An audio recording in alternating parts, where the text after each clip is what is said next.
আমাদের প্রতিদিনের জীবনযাত্রায় দেখবেন অনেক ঘটনাতেই কিছু কিছু দেশের নাম কোনো না কোনোভাবে এসেই পড়ে। আমেরিকা, চায়না, রাশিয়া এই নামগুলো কিন্তু আমরা প্রায় বলে থাকি। এই দেশগুলো শুধু যে পাওয়ারফুল দেশ তা না, এরা হচ্ছে সুপার পাওয়ার। পাওয়ার তো না হয় বোঝা গেল, সুপার পাওয়ার আসলে কি? আজকে কোনো দেশ কিভাবে সুপার পাওয়ার হয়, সুপার পাওয়ার হতে গেলে আসলে কি কি লাগে, বা কোন কোন বিষয়গুলো আসলে সুপার পাওয়ার হওয়ার জন্য খুবই জরুরি, এসব বিষয় নিয়েই বিস্তারিত জানাবো। আলাপ এক্সপ্লেনারে স্বাগত। আমার নাম সামিয়াল।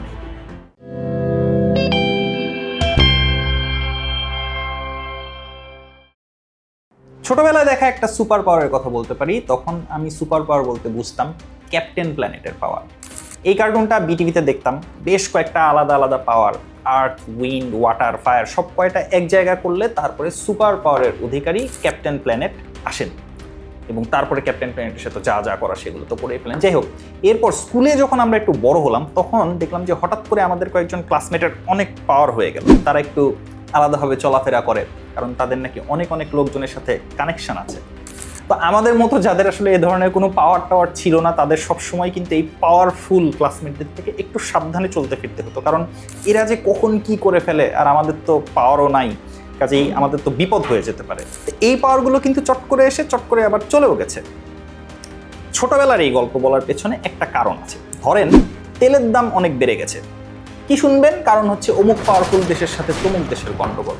কোনো একটা পার্টিকুলার প্রোডাক্ট বাজারে পাচ্ছেন না, বা সেটার দাম অনেক বেড়ে গেছে, বা কোনো জায়গাতেই আসলে নাই, অনলাইনে নেই, বাজারে নাই, অফলাইনে নেই, কোথাও নাই। তো এই ক্ষেত্রেও শুনবেন যে বড় বড় কোনো শক্তিধর দেশ, তাদের কোনো কাজকর্ম এগুলো নিয়ে কোনো একটা সমস্যা হয়ে গেছে থেকে জিনিসটা পাওয়া যাচ্ছে না। এই যে দেশগুলোর কথা বললাম, যাদের কোনো একটা সমস্যার কারণে অন্যান্য দেশগুলো ক্ষতিগ্রস্ত হয়, তারা হচ্ছে পাওয়ারফুল কান্ট্রি। তাদের কাজের বা পরিস্থিতির ওপরে অন্যান্য দেশগুলোর প্রতিনিয়ত যাপন কোনো না কোনোভাবে নির্ভর করে।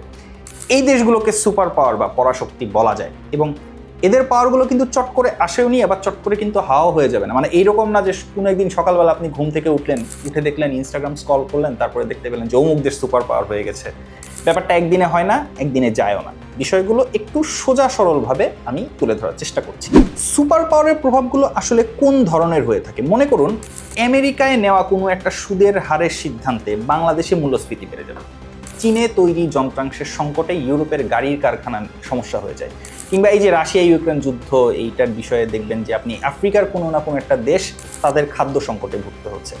এগুলি হচ্ছে সুপার পাওয়ার দেশগুলোর প্রভাবে অন্যান্য দেশগুলোর পরিস্থিতি কীরকমভাবে প্রভাবিত হতে পারে তার একটা উদাহরণ। সুপার পাওয়ার ধারণাটা কিন্তু অনেক যে বেশি পুরনো তা না। 1944 সালে দ্বিতীয় বিশ্বযুদ্ধ যখন শেষের দিকে, তখন মার্কিন রাজনৈতিক বিশ্লেষক উইলিয়াম টি আর ফক্স, উনি ওনার the super powers, the United States, their associates and the future of peace, এই বইটাতে প্রথম সুপার পাওয়ার শব্দটি ব্যবহার করেন। তিনি সেই সময় তিনটা পরাশক্তিকে চিহ্নিত করেছিলেন: যুক্তরাষ্ট্র, সোভিয়েত ইউনিয়ন এবং গ্রেট ব্রিটেন। তো এই যে তিনটা দেশ, সেই তিনটা দেশই কিন্তু হচ্ছে সুপার পাওয়ারে থাকেনি, কারণ দ্বিতীয় বিশ্বযুদ্ধের পরে দেখা গেল সিচুয়েশন চেঞ্জ হয়ে যাচ্ছে। শতাব্দীর পর শতাব্দী ধরে তো ব্রিটিশ সাম্রাজ্য দুনিয়ার অনেক জায়গায় শাসন করেছে, কিন্তু তাদের ঔপনিবেশিক প্রভাবটা তখন থেকে হারাতে থাকে। বিশ্ব রাজনীতি তখন দুই ভাগে বিভক্ত হয়ে যায়। একদিকে হচ্ছে পুঁজিবাদী মার্কিন যুক্তরাষ্ট্র, অন্যদিকে সমাজতান্ত্রিক সোভিয়েত ইউনিয়ন, এবং তারপরে সেই কোল্ড ওয়ার শুরু হয়ে গেল। কোল্ড ওয়ার নিয়ে বিস্তারিত গল্প বলা অনেক ডিফিকাল্ট। যা হোক, আমরা তার আগে আরেকটা বিষয় বলি যে সুপার পাওয়ারের সাথে আরেকটা পাওয়ারেরও কথা শোনা যায় মাঝে মধ্যে, সেটা হচ্ছে গ্রেট পাওয়ার। গ্রেট পাওয়ার আর সুপার পাওয়ারের মধ্যে পার্থক্যটা কীরকম জানেন?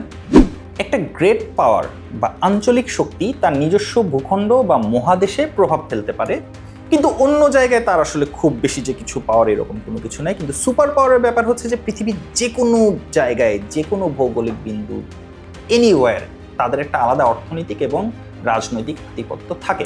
1991 সালে সোভিয়েত ইউনিয়নের পতনের পরে বিশ্ব একক পরাশক্তির যুগে বা ইউনিপোলার এরাতে প্রবেশ করে, এবং সেই জায়গায় থেকে আসলে যুক্তরাষ্ট্র একাই সবকিছু করবে এরকম একটা সময় শুরু। এখন এখানে যে প্রসঙ্গ নিয়ে কথা বলতে চাই সেটা হচ্ছে যে সুপার পাওয়ারটা আসলে কিভাবে হয়ে ওঠে। একটি দেশের সুপার পাওয়ার হওয়ার বিষয়টা কিন্তু আদি যুগে একরকম ছিল, এখন আরেক রকম ছিল।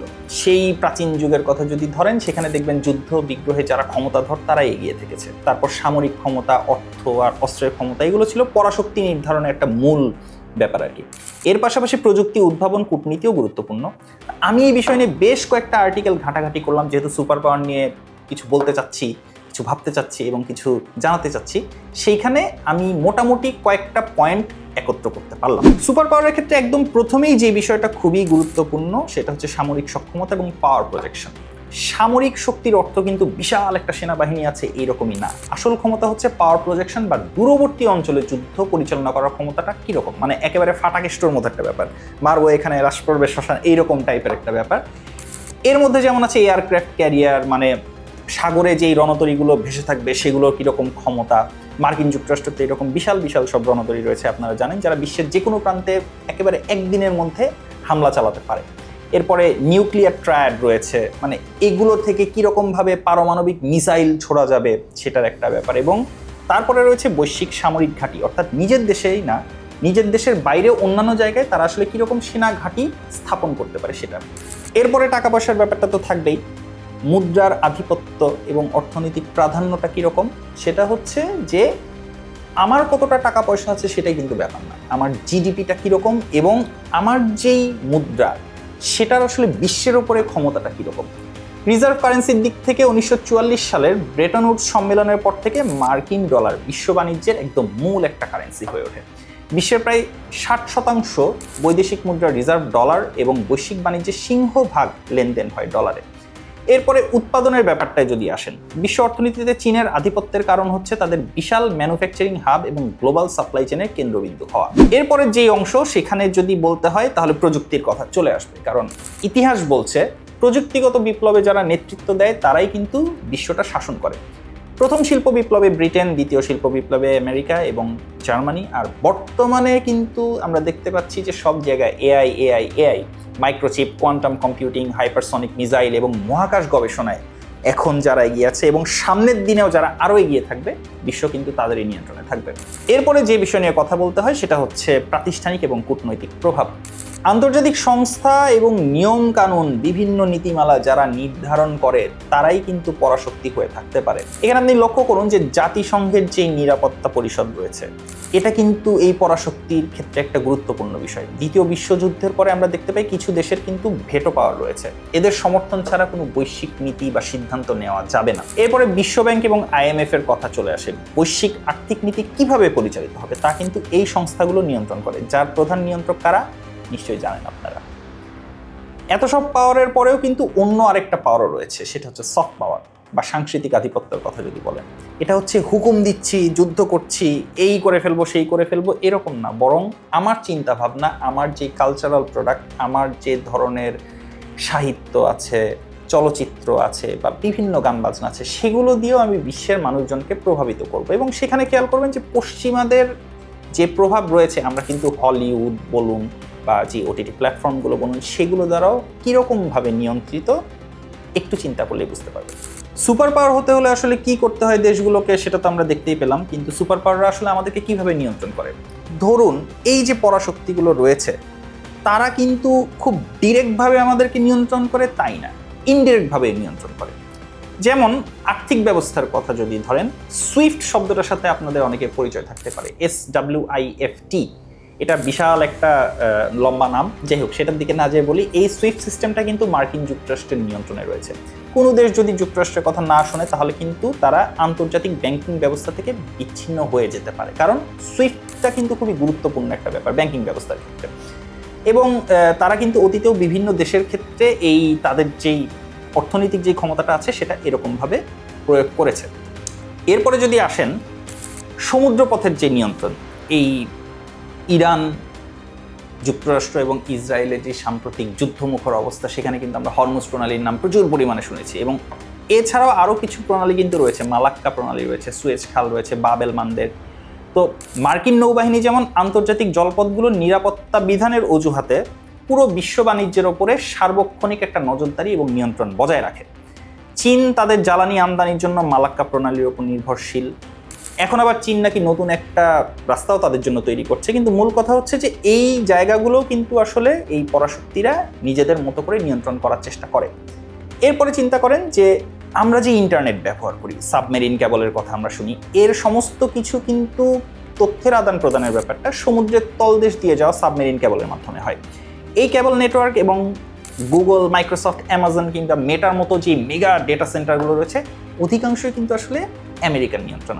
অন্যদিকে 5G নেটওয়ার্ক এবং টেলিকম অবকাঠামো দিয়ে চীন এশিয়া এবং আফ্রিকার বড় একটি অংশে তাদের প্রযুক্তিগত আধিপত্য বিস্তার করেছে।